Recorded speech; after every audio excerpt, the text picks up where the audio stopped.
Yeah, they were made to look very average from a good Italian side. Yeah. And what do you think Wales, they'll be watching that game tonight?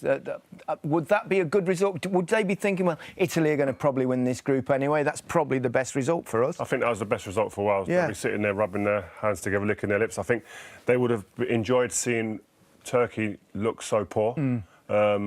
And Turkey would be lacking a little bit of confidence going into the next game. So that's a positive, I'm sure, for Wales. They've got to get their job done, and no, that's the thing. Yeah, Italy huffed and puffed in the first half. They played exceptional football at times, but couldn't find a chance. That all changed in the second half, with an own goal, of course. Yeah, with an own goal, but they were getting into those positions, and we said, Gary, in the first half that they were very good up until that final third. But have a look at this for a pass. He just opens the defence up there, and all of a sudden they've got them outnumbered, and he sits Merez down, goes past him with ease, and Demirel just can't sort his feet out. It's a horrible position for the defender to be in, Rio. Yeah, it is, and he's actually not in a bad position where he is there. Obviously, the left back does slips. I don't know, he's on a dance floor, it seems there, and the ball comes at an awkward height there.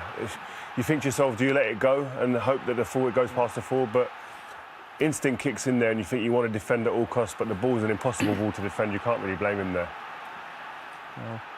But this was something that was coming. They were probing, they were knocking the door constantly, this Italian side. What would you do there as a defender?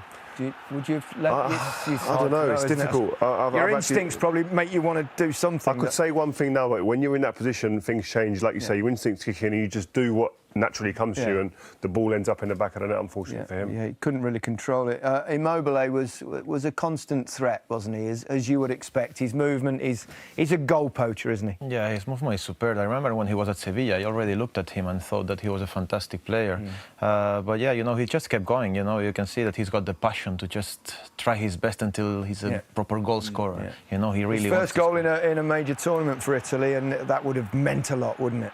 Oh, absolutely, yeah. He was a menace. He was a threat. He was constantly getting into good positions. We highlighted him at half-time, and it was likely that he was going to get a goal this season and put it in the back of the net, and he did that. And that's not an easy finish. Yeah, he made it look easy, though, didn't he? Yeah, it's definitely not easy, though. He opens his body up. You can see him there. He's on the move. They don't know where he is, and he slots it in with ease. It's a very, very good finish. And that's always a bonus for any team. When your striker, when your goal scorer gets a goal early in a tournament, it can make a big difference to a team. That's exactly what you want. Yeah.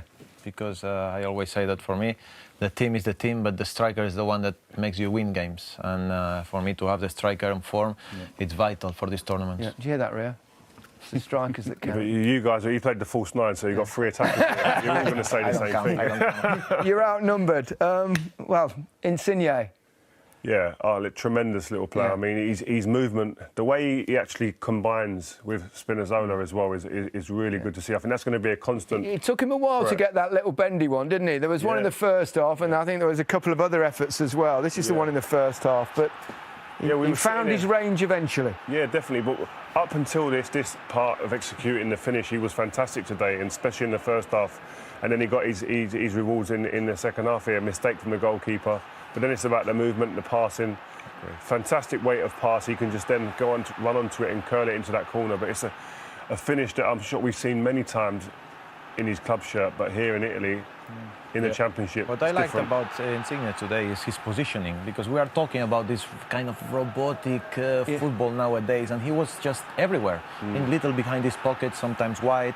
He was coming inside very, very well, looking for the 1-2s, the passing, and given quite a lot of freedom. Yeah, a lot of freedom. Yeah. I know that was a mistake from the goalkeeper there, but the way they won the ball and then the way they passed and moved with pace, as they did in the first half for that chance for Insigne, they were pressing was terrific. Wasn't they did it really, really well. They did. Spinazzola caught the eye, didn't he? Yeah, I thought he was fantastic. I saw him against Man United, and Man United were actually lucky that he came off injured, I think, in that game, because the way he plays, he's an outlet. He's always high up the pitch. We spoke about at half-time.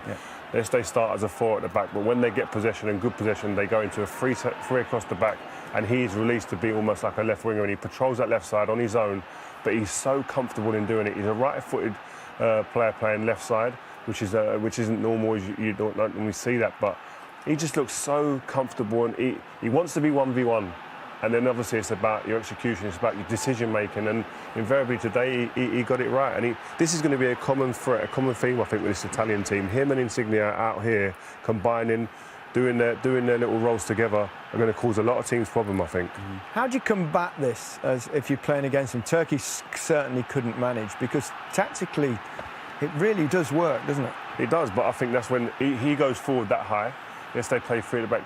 There's areas we saw twice in the first half. Yilmaz running into the channels behind the fullbacks. That's an area that needs to be exploited, I'm sure. Teams with a bit more composure, with better passes as well, may be able to get players into them areas to cause problems for the two centre backs, especially for this Italian team. Their best assets aren't actually running into big areas, so you've got to try and exploit them there. Yeah. More direct play against them possibly will be a way out, because Turkey couldn't find their way out. But then you've got to have players up there to get on the end of things. I think so. I think today they managed it well, because, as we said, Yilmaz was on his own. He's not used to even play on his own in his team. But we could see Chiellini sometimes even in the third, near the box, you know, where he made some shots when he recovered the ball. He was so higher at the pitch. But for this reason, you know, if they attack behind Chiellini, especially, I think on the left-hand side, because Spinazzola is so high up, I think they can have problems with a better team. He's 36, 37 in August, I think, Chiellini. He's not lost his fighting spirit, has he? There's block right at the end, you're 3-0 up, you're getting on a little bit. It's a warm night in Rome, but boy, oh boy. You can see how much it means to him and his teammates because of that. His reaction is great, look there. Punches the air, doesn't he? They just don't want to concede, and they haven't been conceding goals at all, and that's one of the reasons why, because of that. You can see the reaction, and there's Gianluca behind him, Yeah, big smile on his face. Good to see. He's been through a tough time. But, you know, how much can we read into that opening game? Was it a case of Italy being seriously good, or Turkey just being really poor? I think it's a combination of both. I think Italy executed today in terms from a tactical perspective, but also individually. Some people there maybe had question marks over them as individuals. Immobile comes in, scores his first goal in a European Championship. Little things like that trigger actual confidence in these players will wake this team up even more, and there'll be a togetherness. You saw the way the team all got together after the game. Now you're going to see maybe a togetherness come, and a spirit that maybe wasn't there or wasn't there to the outside. It's there now completely. From your experience, Cesc, how important is it to start quickly? Because Spain did in 2008, didn't you? Although you'd lost your first game in the World Cup in 2010. What is the difference? Yeah, it is a difference because of the press sometimes can put a lot of pressure on you, you know, in big countries like Italy, like in Spain, like in England. And I think, you know, to get through this first phase where you release all the pressure and you get all the confidence, especially with some of the best players playing well, scoring goals, I think it's vital. And, you know, the question is, can they keep going? Can they keep it up? You know, they still have, like Rio said, some players coming back, like Verratti, who will be vital for this team.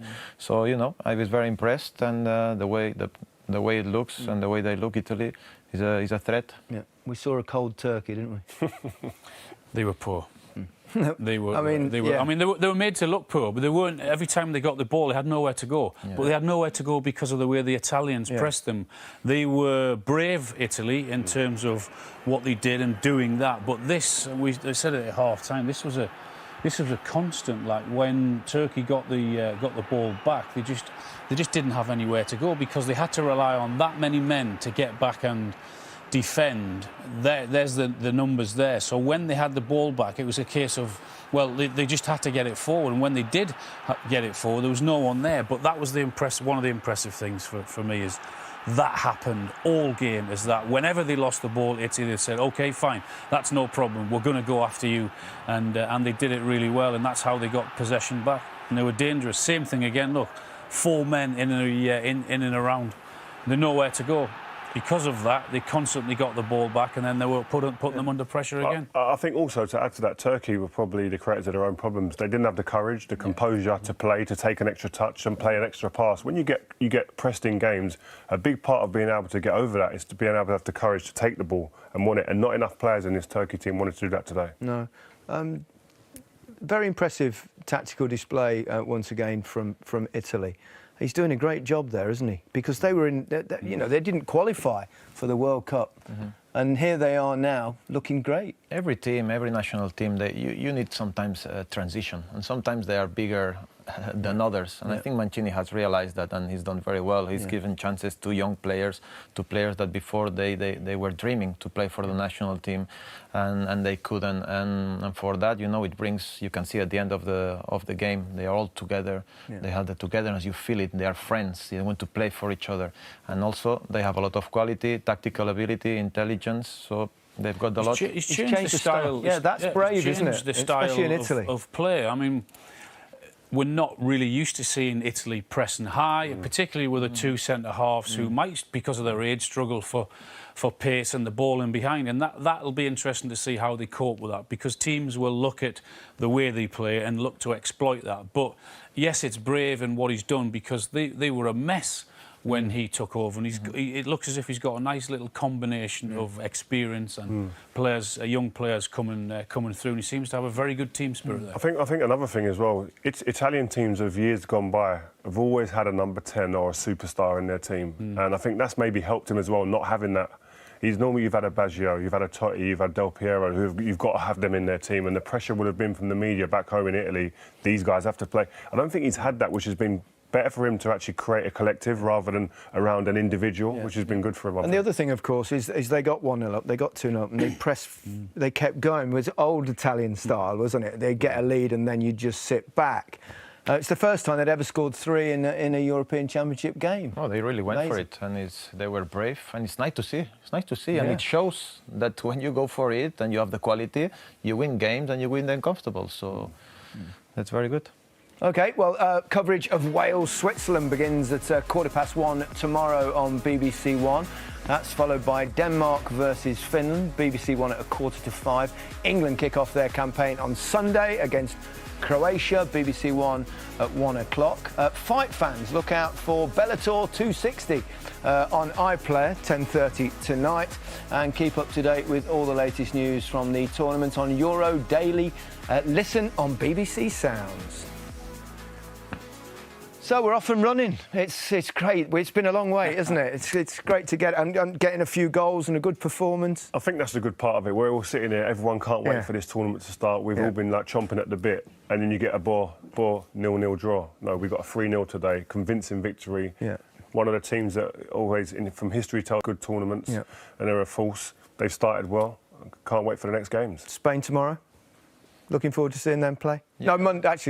Monday. Sorry, Monday. I'm getting ahead of myself. Definitely. A young squad again. Yeah. A young team, a bit like Italy in a transition. You don't know what to really expect from it, but we hope that we can have good performances and good. Spain got a chance, Cesc. I don't know what to say. I really, honestly, because Luis Enrique has changed a lot. His teams. And I don't really know what's the best team right now, but I believe in him. He's a great manager. He knows what he's doing, so hopefully, yes. Yeah, and there's a few games to look forward to coming up now. Do you think teams watching, when they see a team that, you've all experienced being in tournaments, when you see a team like that play, the players go, "Oh, blimey, Italy look quite good." They do, though, don't they? That's how it is. Yeah, because we spoke about teams before this game kicked off, who we thought were the favourites, who we thought were going to have a good chance. There's no doubt all the players sit together and watch the game. They watch the opening ceremony, and Italy have sent a little message out there to everyone tonight. Yeah, lots of teams to come. Who are you looking forward to seeing next? England, man. I can't wait to watch England. I'm just buzzing to see England. I want to see the young attacking players that we've got, Gareth's got at his disposal, to see that coming out and playing and hopefully hitting the ground running the way that this Italian team is, just to give us a little bit of a boost. And it's interesting as well, Italy played at home in Rome. They've got all 3 of their group games. It's a big advantage that England also share. Yeah, I mean, when you look at what happened in '96, as I said, we know that they might not play all the games there, but they're 3. They can go out and make a statement, hopefully. Certainly can. We're off and running. Rio, thank you very much. Cesc, great to see you again. It's been a while. Alan, as always, thank you. That's it from us as a brilliant Italy stuffed turkey. Goodbye.